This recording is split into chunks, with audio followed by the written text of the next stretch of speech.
Putain, ça gèle. -50. Allez, jingle.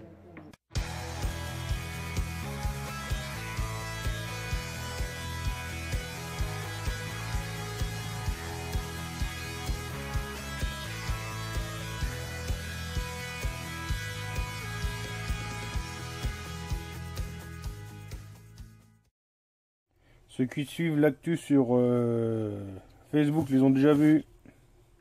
Les stickers tournois pour la saison 2017 à distribuer. Hein. On a donc 100 000. Et pour la première fois, voilà, des petits stickers CTR. Ils sont assez jolis, hein, je trouve. Voilà. Donc pareil, il y en a 100 millions aussi. Comme promis, ça va être fast 100. Donc là, c'est usinage, prépa du carter. On monte tout ça, on nettoie le cylindre, on fait une bonne métrologie et on met ça au banc d'essai. Donc je vais essayer de vous montrer ça sur la journée. Bon, bah forcément, ça sera pas fini ce soir. J'espère que j'aurai quand même déjà bien avancé. Donc allez, on y va. Alors, en démontant les goujons, qu'est-ce que j'ai vu? J'ai vu ça. Alors, j'avais jamais vu ça. Alors là, c'est du 7, hein. Et là, regarde, c'est tout usiné, genre du 6, quoi. Mais c'est trop bon. Je me suis dit, voilà, qu'est-ce que c'est de ça? Voilà. Et ben. Et là, je regarde, et là, je me dis, putain, il est bizarre, ce carter, il a un gros plan de joint. Alors, qu'est-ce que c'est que ça? Qu'est-ce que c'est? Et ben, c'est un carter adaptable. C'est marqué là, c'est marqué, je sais pas quoi, trèfle à 4 feuilles. Non, je déconne, c'est pas trèfle à 4 feuilles. C'est, je sais pas ce que c'est, quoi. C'est. Bon, bref. C'est un carter adaptable. Mais qu'est-ce que je vois là? Mais c'est trop bon, quoi. Un transfert carré. Carré de chez carré. Mais par contre, là où c'est marrant, c'est qu'en fait, je vais pas avoir de marge de manœuvre et que je vais avoir des transferts, mais super, comment dire. Je vais pas pouvoir faire une belle courbe, quoi. Je vais avoir un truc et. Alors, et le pire, pourquoi j'ai pas de marge de manœuvre? Une petite technique que moi j'ai, c'est comment on fait pour savoir en gros l'épaisseur qu'on a sur des trucs où on peut pas trop aller. Moi je me fais comme ça, je me fais un étalon là, avec bon, ici un écrou, je fous ça à 0. C'est ça l'avantage avec les pieds à coulisses numériques. Et là on vient foutre l'écrou derrière. En général, enfin on fait gaffe quand même que ça soit le même côté parce qu'il y a peut-être des écorts, donc là c'est bon. Et là on mesure.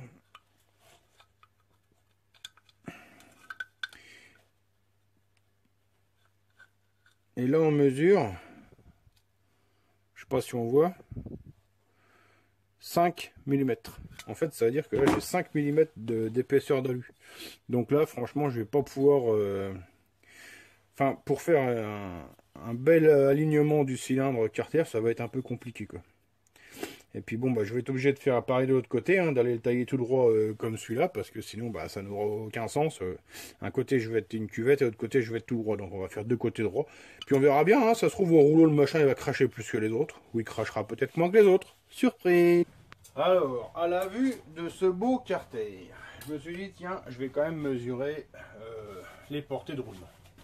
Donc ici, je vous avais déjà montré ça une fois, un comparateur d'alésage. Donc ici, on voit, je sais pas si on voit la caméra, hein, je ne vais pas m'emmerder à vraiment revérifier que je suis bien cadré et tout. Hein, c'est du vlog. Je me mets au 0. Donc ici, hein, j'ai mesuré exactement la cote de mon roulement. Hein. Mon truc est serré sur mon roulement, donc 47 mm. Donc ici, hop, je suis au 0 point de rebroussement.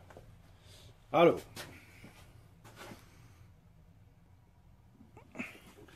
qu'est-ce qu'on voit maintenant? Ici, donc sur le carter, made in Levrel, Minarelli. On voit, j'ai vraiment un bon serrage. J'ai 4 centièmes. 4 centièmes dans le sens où le vilebrequin ne travaille pas. J'ai 3 centièmes et demi dans le sens où le vilebrequin a travaillé. Donc c'est normal, hein, l'alu c'est un petit peu tassé. Par contre, qu'est-ce qu'on voit sur celui-là? Dans le sens où ça ne travaille pas, on n'a pas de serrage, on est lâche de 1 centième et demi. Et dans le sens où il a travaillé, il a quand même dû rouler un peu ce carter. Dans le sens là, on a du lâche de... Allez, en étant gentil, 3 centièmes et demi de lâche. Et presque 4 centièmes de lâche. Donc ici le roulement, il nage dans le carter. Voilà, carter, on peut dire qu'il est mort. Bon après je peux mettre un peu de sel roulement dedans. Bon après est-ce que c'est la bonne méthode? Bon je pense qu'on le fera rouler comme ça, je vais voir avec le collègue ce qu'on fait. Donc la première étape, mon carter est solidement fixé sur ma frette. Ça bouge pas. Et là à l'aide du tourteau, je vais venir reprendre 2 mm 5 sur ce côté là. Dans notre petite vidéo ils disent 2,4, moi je prends 2,5 sur ce côté là. Donc là je viens de reprendre le deuxième carter, hein, donc il est juste vissé sur son plan de joint de boîte à kick, hein, ça suffit pour être d'équerre. Parce que bon, à l'usine ils surfacent les deux ensemble, hein, enfin sur le même poste d'usinage. Et maintenant ce que je fais, alors là ici j'avais repris 2,5, ici j'ai repris 2,3. Parce que là, à savoir que les cales, elles font pas toutes pareilles. Elles font entre 4,90 et 5. On a déjà vu à 5,10 quoi. Donc maintenant, pour être sûr de mon coup, en fait, je vais le monter comme ça à blanc. Encore sur le poste d'outillage. J'ai rien touché à mes réglages. Hein. Là, j'ai rien touché. Je ferme. Et là, je vais visser. Donc voilà. Là, mon carter est vissé. Bon, vous m'excuserez, c'est un peu le bordel à faire à la main comme ça. D'un côté je tiens, l'autre côté je mets. Donc ici qu'est-ce que je vois? Ici mon carter il se ferme pas forcément parce que j'ai pas repris assez. Et donc là, donc on voit rien, c'est bien. Voilà, là j'ai passé une cale. Donc la cale de 10 là, elle est vraiment fluide. Si je mets la cale de 15, là elle est, on sent, elle est fluide, mais commence vraiment à être grasse. Et si je mets la cale de 20, bon, je vous cache pas, j'ai déjà essayé. Ça rentre vraiment trop raide. Donc ça veut dire que mon carter, il faut que je le reprenne de 0,15. Là maintenant que j'ai rien touché, bah, c'est pratique. Je me remets 0,15 de plus. Tac, c'est là. Voilà. Et là je refais ma passe. Et je serai vraiment pile poil par rapport à mon intercarter. Donc avec cette technique, le carter est parfaitement, comment dire, à plat tout le tour de l'intercarter. Et ici c'est pas en force, ni quand on va le visser il sera pas trop lâche, et il sera pas non plus en force de fait que ça soit trop usiné. Du coup ça pourrait mettre en force ici le carter et à la limite le faire péter à l'admission. Ils sont déjà assez fragiles, il faut se donner un peu de mal à ce qu'ils soient vraiment montés sans forcer de nulle part quoi. Bref, voilà. Ici on vient de monter une tête à alaiser. Donc c'est un outil coupant qui avance hein, pour aller alaiser donc, dans le carter. Donc première étape, c'est de mettre la tête à alaiser d'équerre par rapport à la table, pour que l'alésage du carter soit vraiment dans l'axe, hein, tout simplement. Donc ici on vient mettre son aiguille de comparateur, moi je la mets tout en haut, tac, voilà. Après ici, forcément, je fais le tour, je viens vérifier qu'à l'autre côté je suis à 0, donc je l'ai déjà fait, hein, forcément. Donc là, ma tête à alaiser est d'équerre. Maintenant, je monte le carter dessus. Voilà, alors une fois le carter assemblé sur le truc, une fois la tête d'équerre par rapport à la table. Maintenant, il va falloir centrer la tête à alaiser par rapport à la portée de roulement, pour que l'usinage pour le vilebrequin, forcément, soit pile poil adapté par rapport au diamètre de la masse, quoi. Pour qu'il y ait les mêmes espaces partout. Donc pour ce faire, on vient regarder avec cet outil là un comparateur, un pépitas quoi. Donc c'est avec lui qu'on va se centrer. Donc on met forcément ici je me suis mis sur le 16. Alors 16, alors ici il y a 16, là-bas là il y a 16, donc il y a 16 partout. Donc là maintenant ma tête à alaiser est parfaitement centré par rapport à l'alésage du roulement. Donc maintenant il n'y a plus qu'à usiner. Alors ici j'espère qu'on va entendre, j'ai une tête semi-automatique hein. Donc ça va faire 5 clics, 1, 2, 3, 4, 5, et là je relève.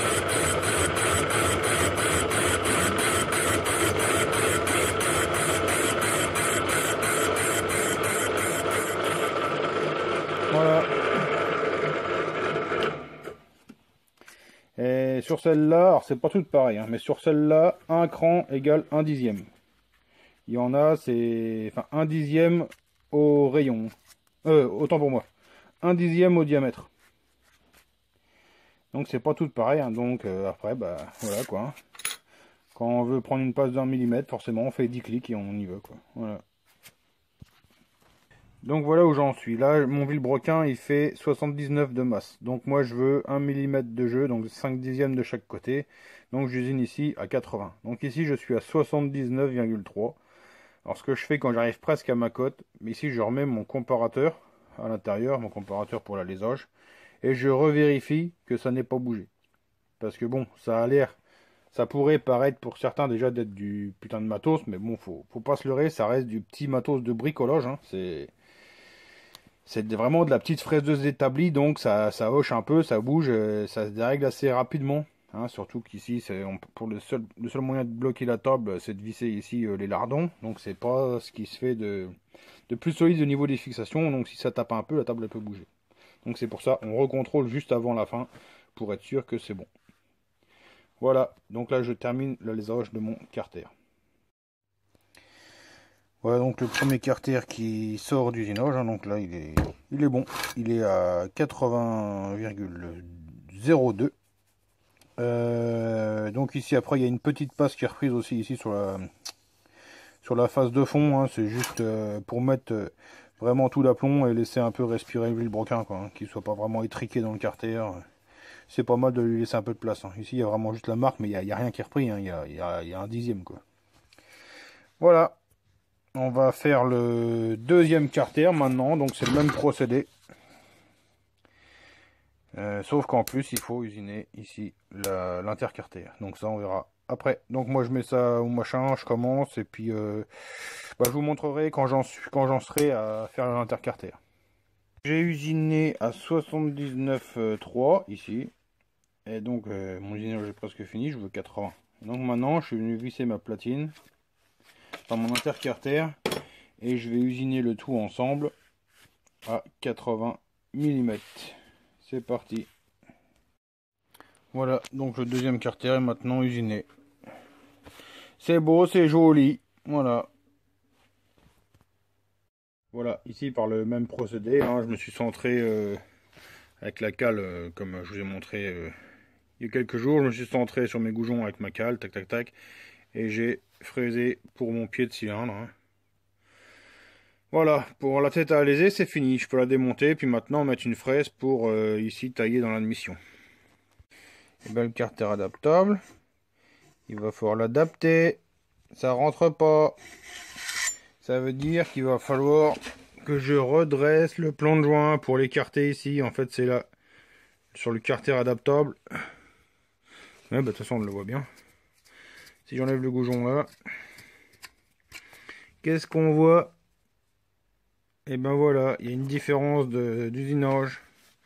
Allez, bah il va falloir redresser le plan de joint. Ça va être bien. Hé hé. Ouais, donc là ça rentre et c'est bien. Pour une fois, je vais pouvoir mettre le joint sans le recouper. J'ai fait un peu plus large. Par contre, mon état de surface, il est dégueulasse. Je sais pas pourquoi. Je suis parti comme une balle, mais bon, bref, j'ai oublié de vous montrer. Là, je remets une fraise hein, sur un mandrin. Et là, maintenant, je viens faire le passage de l'admission. Donc ici, je tire tout droit. Et maintenant... Là, je viens finir pour mettre à peu près ici 11-12 mm d'épaisseur. Mais ici, comme d'habitude, avec une fraise sphérique au bout. Afin, ici, d'avoir un arrondi plutôt qu'un angle bref qui m'évitera une casse éventuelle. Voilà le conduit d'admission sorti de fraisage. Avec ici la passe de la fraise sphérique. Hein. Donc pour éviter la casse. Et enfin la dernière opération que je peux faire à la fraiseuse ici, le passage de bielle.